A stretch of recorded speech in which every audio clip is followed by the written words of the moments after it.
Politique à la une de cette édition avec la crise au sein du mouvement Agir Ensemble, une crise de jeunesse selon le président du parti qui était ce matin face à la presse. Compte rendu à suivre dans un instant.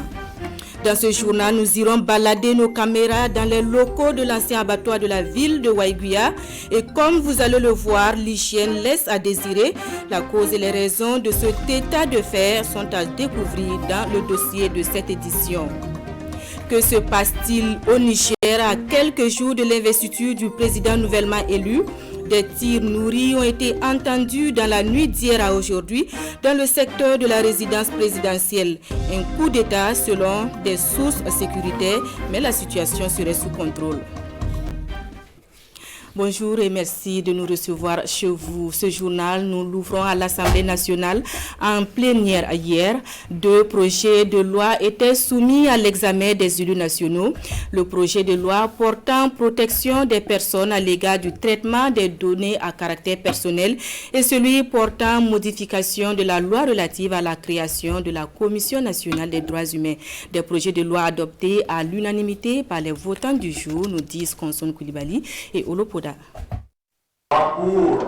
C'est à l'unanimité que les 126 votants du jour ont adopté le projet de loi portant protection des personnes à l'égard du traitement des données à caractère personnel. Une nouvelle loi qui précise désormais le régime des sanctions, accorde une priorité au renforcement de la coopération internationale et garantit l'indépendance des commissaires. En un mot, la présente loi de 83 articles regroupés en 5 titres et 12 chapitres vient renforcer l'arsenal de la Commission de l'informatique et des libertés.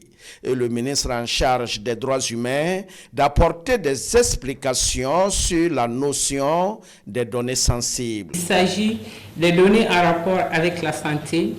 Par exemple, et nous savons qu'il y a quand même un secret par rapport à des dossiers de santé et ces genres de données ne doivent pas être apportés à la connaissance de tous. Tout le monde ne veut pas qu'on sache de quoi nous souffrons et c'est tout à fait normal. Il y a également des données en rapport avec la religion et la politique, l'éthique, des données en rapport avec l'appartenance syndicale ou d'autres types qui sont vraiment des données personnelles et qu'on ne souhaiterait pas voir manipulées de n'importe quelle façon.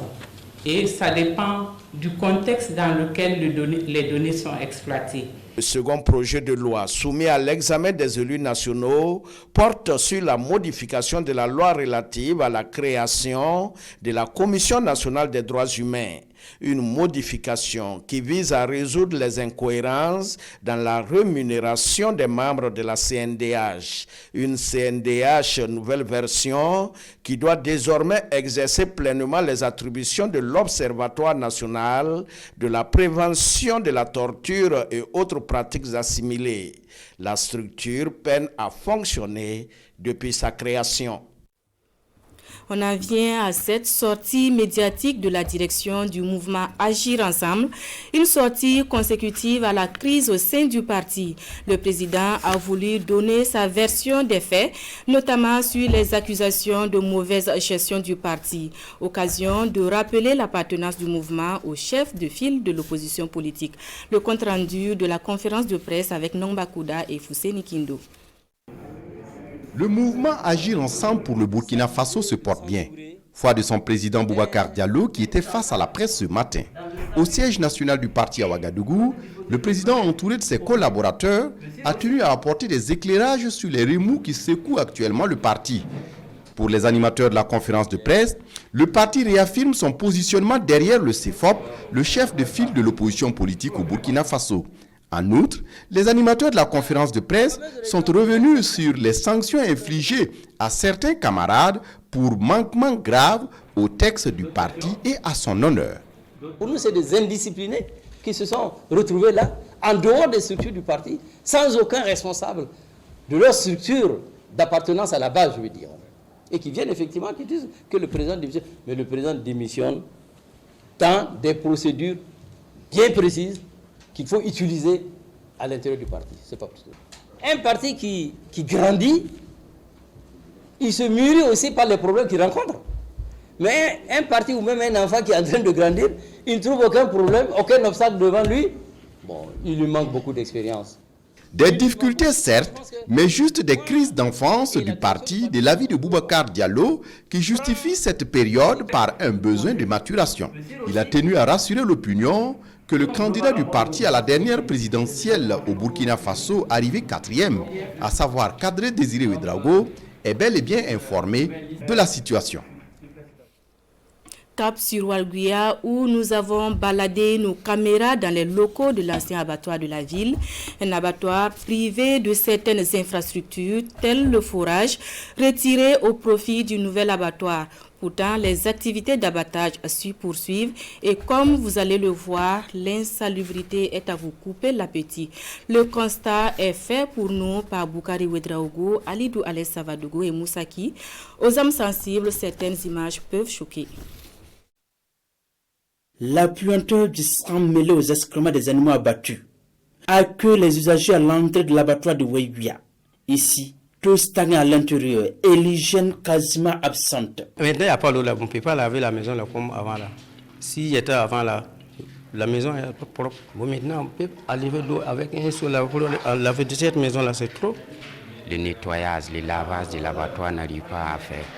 Donc l'eau qui coule, qui stagne au dehors, donc on peut dire que c'est simplement du sang qui se stagne là-bas. Et il n'y a pas d'eau pour mettre pression pour que ça puisse aller. Donc ça est là-bas stocké, c'est en train de pourrir. Et en venant à l'abattoir, à même quelques dizaines de mètres, on sent déjà l'abattoir. L'eau, la seule source qui alimente l'abattoir, ne fonctionne pas depuis un mois, selon les occupants des lieux. Leurs efforts d'interpellation des responsables de l'infrastructure sont restés vains. Ils ont venu couper l'eau là, ça vaut 3 mois aujourd'hui.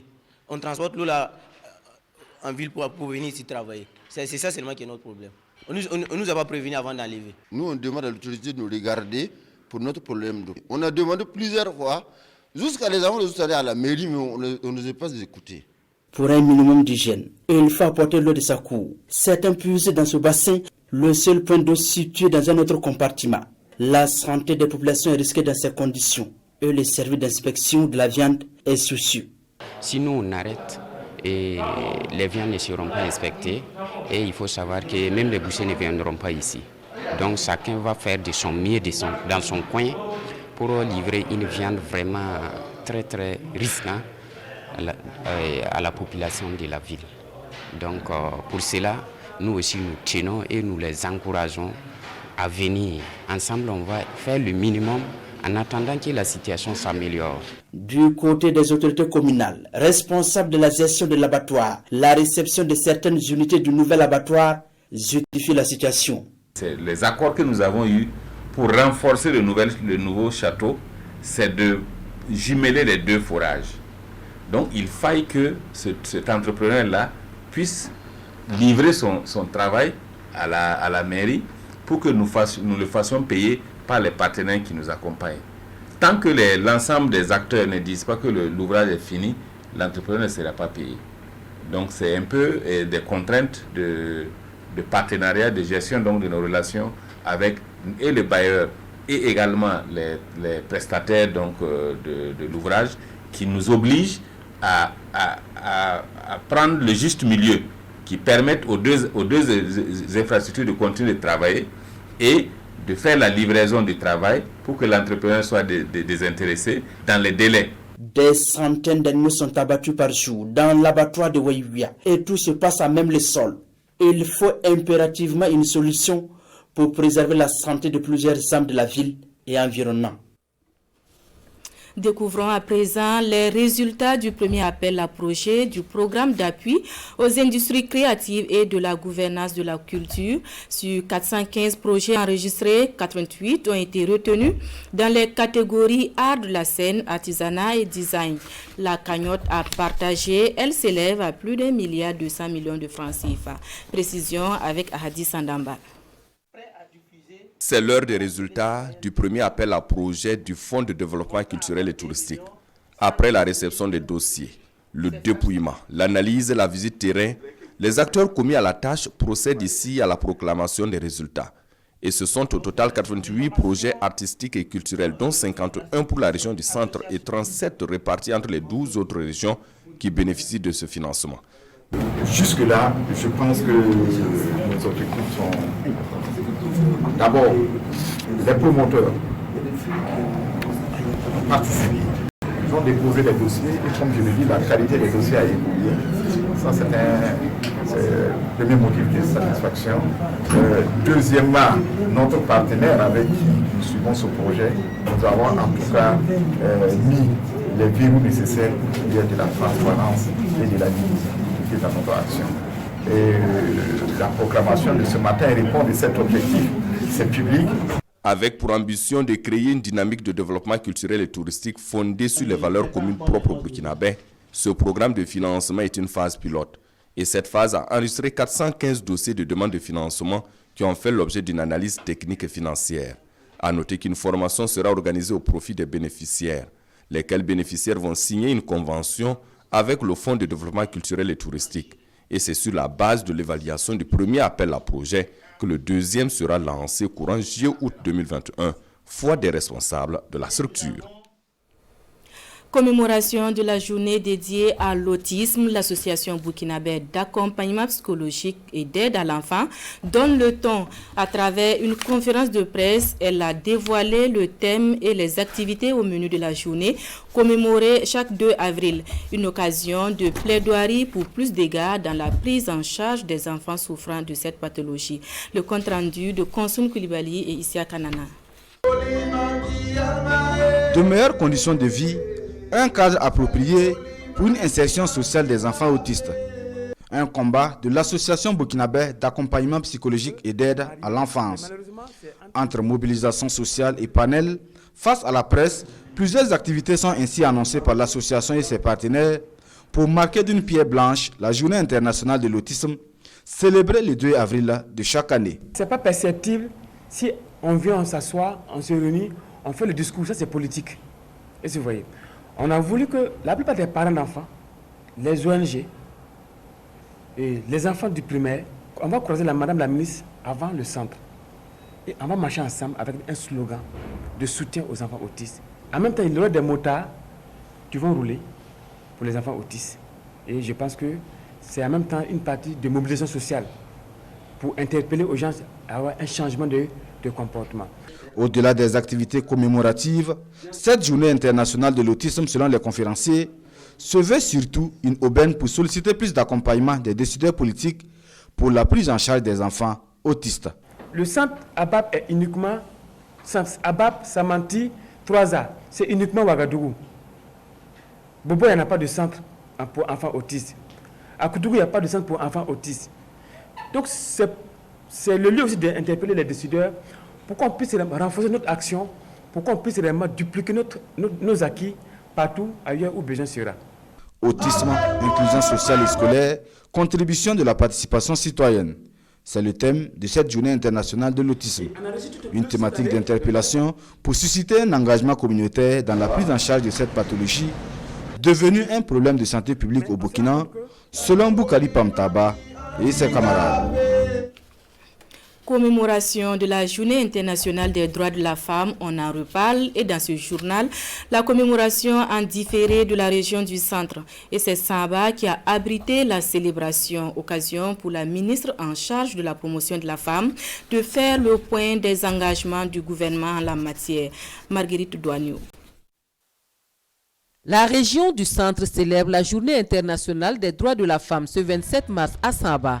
L'événement mobilise les femmes de toutes les couches socio-professionnelles puisque c'est pour elles l'occasion de faire une halte pour analyser les acquis de cette lutte engagée par les pionnières pour l'évolution du statut de l'autre moitié du ciel.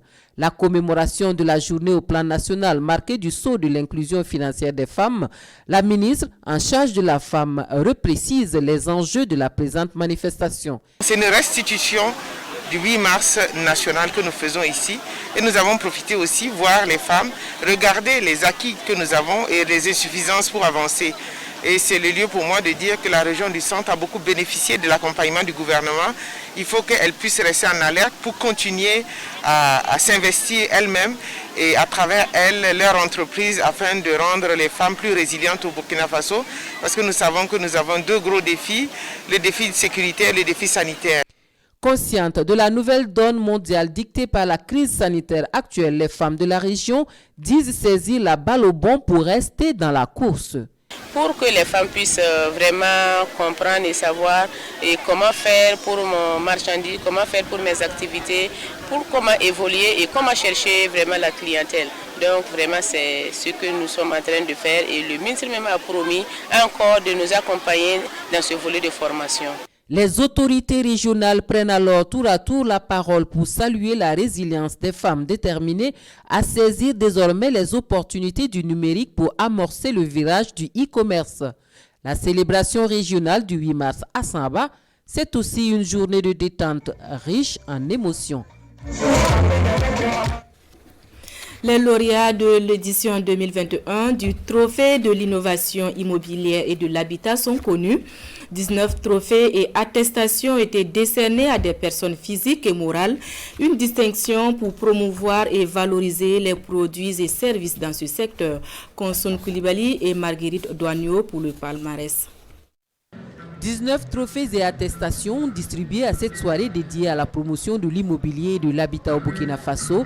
L'initiative est de OSD Communication qui entend valoriser les produits et services créés par les entreprises, promouvoir le professionnalisme et mettre à l'honneur les meilleures innovations et réalisations dans l'immobilier et l'habitat. L'objectif, c'est de permettre de créer un cadre d'expression, de communication, de promotion entre les promoteurs et le potentiel acquéreur de biens immobiliers d'une part, mais aussi entre les entreprises immobilières et l'État.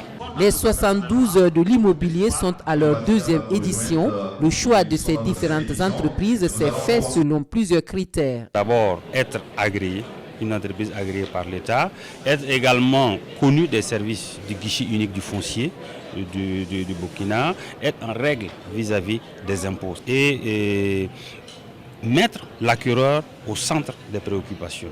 Les trophées de l'innovation immobilière et de l'habitat encouragent l'excellence de la conception et de la mise en œuvre d'initiatives afin de favoriser le développement de l'immobilier et de l'habitat de qualité au Burkina Faso.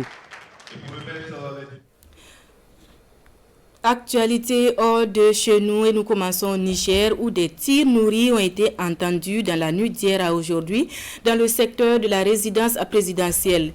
Une tentative de coup d'État selon des sources sécuritaires, mais la situation serait sous contrôle. Un incident qui intervient à quelques jours de l'investiture du président nouvellement élu. Des militaires auraient été arrêtés au Niger après une tentative de coup d'État. Des tirs à l'arme lourde et légère ont été entendus pendant près de 30 minutes dans la nuit de mardi à mercredi dans le quartier du Plateau à Niamey qui abrite notamment la présidence de la République. Selon des sources, la situation serait sous contrôle. La garde républicaine aurait repoussé les assaillants. C'est dans ce contexte que le président élu du pays, Mohamed Bazoum, prêtera serment vendredi. Il succédera au président Mahamadou Issoufou après la présidentielle de février contestée par le candidat malheureux du second tour, l'ancien président Mahaman Ousmane. Au Mali voisin, la France est mise en cause dans les tueries de civils à Bounti selon un rapport de l'ONU. Paris refute toute bavure et émet des réserves sur le rapport de la MINUSMA. Forces armées françaises accusées de bavure au Mali. Dans un rapport publié ce mardi, la division des droits de l'homme de la mission de l'ONU au Mali affirme que des soldats français ont tué au moins 19 civils lors d'une frappe aérienne contre un groupe djihadiste. Les victimes assistaient à un mariage, la plupart ont été tués sur le coup, 3 djihadistes armés ont également été tués. La frappe aérienne a eu lieu le 3 janvier dernier près de Bounti, entre Mopti et Gao, au centre du pays. Mais rapidement, la version de l'armée française avait été contredite d'après des témoignages locaux. Face à la publication du rapport de la MINUSMA, les autorités militaires françaises persistent et signent. Dans un communiqué, le ministère des Armées affirme qu'il s'agissait bien d'une frappe ciblant un groupe armé terroriste identifié comme tel. L'armée émet par ailleurs des doutes quant à la fiabilité des témoignages. Le ministère oppose le renseignement militaire français, jugé robuste, à des sources qualifiées d'invérifiables. Près de 5100 militaires sont actuellement déployés au Sahel pour y lutter contre le djihadisme. Plusieurs centaines de terroristes auraient été neutralisés depuis 2013 et 55 soldats français ont perdu la vie sur le terrain. Ce rapport de la MINUSMA accablant les forces françaises fait les choux gras des quotidiens burkinabés. Il y a également question des tensions au Niger, mais aussi d'allégations de sorcellerie qui conduisent à des exclusions sociales au Burkina. La lecture croisée de Vincent Kendribiogo. Centre Sainte-Anne de Beaucain, le refuge des indésirables. C'est un dossier dans lequel le journal citoyen vous plonge dans l'univers de la sorcellerie, ou du moins sa croyance dans le Passoré. Dans le Passoré, une allégation de sorcellerie contre une personne vaut son exclusion de la communauté, écrit le journal. Et ainsi, de nombreuses femmes ont été bannies, répudiées, sans abri et sans soutien, une fois accusées de mangeuses d'âmes. Dans le village de Pilimpikou, jusqu'à 80 femmes ont été exclues pour la seule année 2016, à la suite d'une allégation, selon les informations de Sidoya. Une pratique à la peau dure, la sorcellerie, mythe ou réalité. Ceux qui y croient ont leurs droits, eu égard à la liberté de pensée et de croyance, conformément à la Déclaration universelle des droits de l'homme. Mais les accusations conduisant à une exclusion sociale doivent cesser parce qu'elles posent également un problème de droits de l'homme. Contestation post-électorale au Niger, un combat d'arrière-garde de Mahaman Ousmane titre le pays. À 2 doigts de l'investiture de Mohamed Bazoum à la tête de l'État nigérien, son challenger ne s'avoue toujours pas vaincu. Quelle chance pour lui d'inverser la tendance? Aucune, selon le journal. L'opposant cherche plutôt à cracher dans la soupe pour avoir été écarté de la table par un verdict populaire. Mais que veut Mahaman Ousmane, se demande aujourd'hui au Faso. Un bicéphalisme au sommet de l'État, désordre qui justifierait un coup d'État militaire par la suite, pour ainsi répéter l'histoire de 1996. Juste analyse pour aujourd'hui au Faso au regard des dernières nouvelles provenant de Niamey.